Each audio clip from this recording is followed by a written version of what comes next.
বৃহস্পতিবার পবিত্র রাতে কেউ যদি এই দোয়াটি 100 বার পরে কোনো দিন পৃথিবীর কোনো মানুষের কাছে তার হাত পাততে হবে না। পৃথিবীর সব কিছু তার পায়ের নিচে আল্লাহ হাজির করে দিবেন।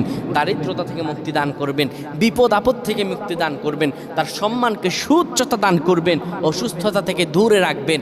আল্লাহর অশেষ দয়া ও রহম তাকে দান করে দিবেন। সুবহানাল্লাহ। বৃহস্পতিবার রাত এটি গুরুত্বপূর্ণ রাত। এই রাত সপ্তাহে একদিন আসে। আরবিতে রাত আগে আসে, দিন পরে আসে। সুতরাং বৃহস্পতিবারের যে দিন গিয়ে রাত, এটি বৃহস্পতিবার রাত নয়, এটি শুক্রবারের রাত, এটি জুমাবারের রাত, এটি দোয়া কবুলের রাত, আল্লাহর কাছাকাছি হওয়ার রাত। সুবহানাল্লাহ। এই বৃহস্পতিবার রাত আল্লাহ তাআলা বান্দার দোয়া কবুল করেন। কেউ যদি বৃহস্পতিবার রাতে ঈশা নামাজের পরে পবিত্র হয়ে ইয়া হাইয়ু ইয়া হাইয়ু ইয়া হাইয়ু ইয়া রফিয়ু ইয়া রফিয়ু ইয়া রফিয়ু এই দোয়াগুলো পড়তে পারে 100 বার, আল্লাহ রাব্বুল আলামিন তার